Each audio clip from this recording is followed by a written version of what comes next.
চলে এসেছি আজকে আর একটি নতুন ব্লগ নিয়ে তোমাদের সামনে। আজকে কোথায় চলে এসেছি? আজকে আমরা চলে এসেছি দীঘা সৈকত নগরীতে, এবং সৈকত নগরীতে যে আছে নেচার পার্ক, আমরা সেই আজকে নেচার পার্কে চলে এসেছি এক্সপ্লোর করতে, যে নেচার পার্কে কী আছে না আছে, এখানে ঢুকতে গেলে টিকিট মূল্য কত, সমস্ত ধরনের ইনফরমেশন কিন্তু আজকে তোমরা এই ভিডিওতেই পাবে।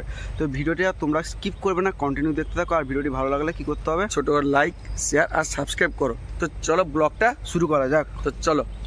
তো বন্ধুরা, আমরা এখন কিন্তু চলে এসেছি নেচার পার্কে। আর নেচার পার্কটা কিন্তু দেখতে পাচ্ছ ডিএসডি অর্থাৎ দীঘা শঙ্করপুর ডেভেলপমেন্ট অথরিটির কিন্তু আন্ডারে। বন্ধুরা, দীঘায় কিন্তু এলে তোমরা নেচার পার্কে এলে কিন্তু দেখার মতো তোমরা কি কি পাবে। বন্ধুরা দেখতে পাচ্ছ সবুজের ঝাউবনটা তোমরা দেখতে পাচ্ছ, সবুজ চারদিকেই কিন্তু সবুজ, আর পাশেই কিন্তু তোমরা দেখতে পাবে সমুদ্র সৈকত। এবার এই লোকেশনটা কোথায় তোমাদেরকে আমি একটু বলার চেষ্টা করছি। সামনেই দেখতে পাচ্ছ দীঘার যে বর্তমানে হচ্ছে কিন্তু দীঘার জগন্নাথ দেবের মন্দির, আর জগন্নাথ দেবের মন্দিরের ঠিক পাশেই যে দেখতে পাচ্ছ এই যে রাস্তাটা চলে আসছে, সামনে কিন্তু আছে ন্যাশনাল হাইওয়ে 116B। এই ন্যাশনাল হাইওয়ে 116Bর কিন্তু পাশেই ঠিক আছে, কিন্তু দক্ষিণ দিকেই ঠিক আছে তোমার নেচার পার্ক। এই যে নেচার পার্ক দেখতে পাচ্ছ, এটা কিন্তু ডিএসডি অর্থাৎ দীঘা শঙ্করপুর ডেভেলপমেন্ট অথরিটির আন্ডারে। সামনেই দেখতে পাচ্ছ সমুদ্র, এবং কিন্তু চারিদিকেই কিন্তু দেখতে পাচ্ছ ঝাউবন।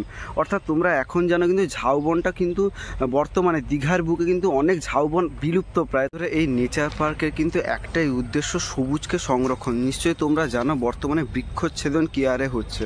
তো এখন যেহেতু দীঘায় কিন্তু বর্তমানে অনেকটাই বৃক্ষচ্ছেদন হচ্ছে, এবং দীঘার যে অ্যাকচুয়াল যে দীঘার যে আগের যে সৌন্দর্য আর এখনকার সৌন্দর্যের মধ্যে কিন্তু বিস্তর ফারাক। তো বন্ধুরা, সেই কারণটাই কিন্তু নেচার পার্ক অর্থাৎ প্রকৃতির উদ্যান তৈরি করা হয়েছে, এবং এই উদ্যানে ঢুকতে গেলে কিন্তু তোমাদের ফ্রি অফ কস্ট, অর্থাৎ কোনো কিন্তু মূল্য লাগে না প্রবেশ করতে গেলে।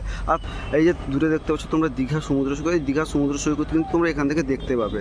অর্থাৎ সবুজকে সংরক্ষণ করার জন্যই কিন্তু আমাদের তৈরি হয়েছে এই নেচার পার্ক।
বন্ধুরা দেখতে পাচ্ছ ক্যাকটাস জাতীয় কিন্তু কিছু গাছ এখানে রয়েছে, যেহেতু এটা বালিয়াড়ি এলাকা, তো এখানে সেজন্য ক্যাকটাস জাতীয় অনেক গাছ জন্মায় তোমরা জানো। আর এখান থেকে তোমরা ভিউটা দেখো বন্ধুরা, একটা অসাধারণ ভিউ। সামনেই দেখতে পাচ্ছ দীঘা সমুদ্র সৈকত, আর এই দীঘা সমুদ্র সৈকত থেকে আমরা দেখাচ্ছি তোমাদেরকে অসাধারণ একটা কিন্তু ভিউ কিন্তু এটা লাগছে। তোমরা জাস্ট এখান থেকে জাস্ট দেখো, এটা অসাধারণ কিন্তু ভিউ। তোমরা সামনেই ঝাউ গাছ দেখতেই পাচ্ছ তোমরা এখানটায়। বন্ধুরা, আমরা কিন্তু এখন দাঁড়িয়ে আছি কিন্তু সে উঁচু একটা দেখতে পাচ্ছ বালিয়াড়িতে। তোমাদের যেমনটা বলছিলাম যে আগে কিন্তু উঁচু বালিয়াড়ি যেমন দেখতে পাওয়া যেত, তেমনি কিন্তু ঝাউবন দেখতে পাওয়া যাচ্ছে, যেগুলো আজ প্রায় বিলুপ্তির পথে। এইগুলো হচ্ছে তার ছোটোখাটো নিদর্শন তোমরা দেখতে পাচ্ছ, আর এখান থেকে কিন্তু উপভোগ করতে পারবে তোমরা সমুদ্র সৈকতের ভিউটা। বন্ধুরা দেখতেই পাচ্ছ, এটা উঁচু বালিয়াড়িতে আমরা কিন্তু এখন দাঁড়িয়ে আছি। এবং দাদা, তুমি এটা সম্বন্ধে কিছু বলতে চাইছো? তো এই যে বালুয়াড়ি তোমরা দেখছো, কিন্তু দীঘার বুকে কিন্তু এক সময় এরকম উঁচু উঁচু অনেক বালুয়াড়ি ছিল, বা দীঘার যে আদি সৌন্দর্য বলতে গেলে সমুদ্রের সাথে কিন্তু এই ঝাউবন বা তোমার এই উঁচু উঁচু বালুয়াড়ি, কিন্তু এখন সেগুলো প্রায় বিলুপ্তর পথে। কিন্তু কিছু কিছু নিদর্শন রয়ে গেছে, সেগুলো হচ্ছে তোমার তোমার তোমার ঢেউসাগরে গেলেও দেখতে পাবে, এবং তোমরা যদি ওশিয়ানা ঘাটে যাও সেখানেও দেখতে পাবে যে কত উঁচু বালুয়াড়ি। কিন্তু আমরা দাদুর কাছ থেকে শুনেছি এক সময় নাকি দীঘার বুকে এত উঁচু উঁচু বালুয়াড়ি ছিল, যেগুলো 4তলা 5তলা ঘরের উচ্চতায়, এবং সেই বালুয়াড়ি থেকে দাঁড়ালে তোমার দীঘা থেকে 5-6 কিলোমিটার দূরে যে সমস্ত গ্রামগুলো ছিল সেগুলো কিন্তু দেখতে পাওয়া যেত। কিন্তু এখন সেগুলো কালের ক্রমে হোক বা যে কারণে হোক সেগুলো প্রায় বিলুপ্তর পথে। কিন্তু তার কিছু নিদর্শন তোমাদের আজকে দেখাচ্ছি ঘুরে ঘুরে, তোমরা দেখো।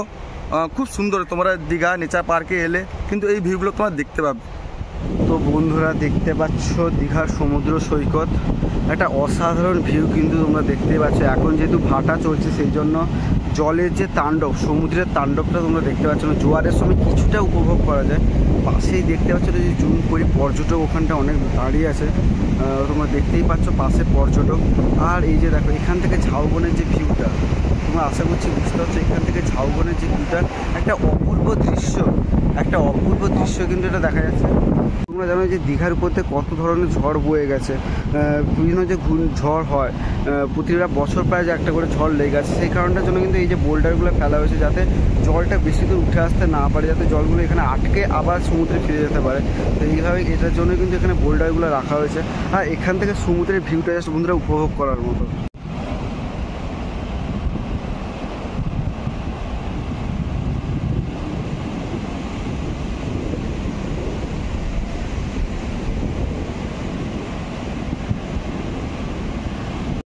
তো বন্ধুরা, তোমরা আশা করছি পুরো ভিডিওটা দেখলে। আজকে আমরা চলে এসেছিলাম ঠিক নেচার পার্কে, তোমাদের যেমনটা বলছিলাম। তো তোমরা নেচার পার্কে যেমন ঘুরতে পারলে, তোমরা জানতে পারলে যে ঝাউবন কতটা ছিল আগে, তো আগের থেকে কতটা বিলুপ্তির পথে বর্তমানে, কিছুটা সংরক্ষণ এখন করা চলছে। আর পাশেই কিন্তু তোমরা দেখতে পাচ্ছ সমুদ্র সৈকত, তোমাদের সমুদ্র দর্শনও করালাম।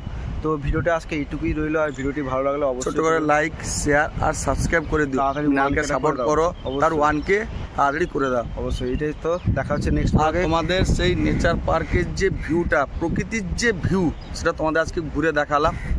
তো প্রকৃতির রূপ সম্পূর্ণ একটা আলাদা। আর দীঘার যেটা আদি সৌন্দর্য বা এখনও রয়েছে যে সৌন্দর্য, সেটা হচ্ছে এই ঝাউবন, তার সাথে সমুদ্রের ঢেউ এবং তোমার উঁচু উঁচু বালুয়াড়ি। তো চলো আজকে ব্লগটা এখানে শেষ করলাম। ভালো লাগলে মৃণালকে একটু সাপোর্ট করে, লাইক করে আর সাবস্ক্রাইব করে দিও। চলো দেখা হচ্ছে নেক্সট ব্লগে খুবই তাড়াতাড়ি। ততক্ষণ টাটা, ভালো থেকো।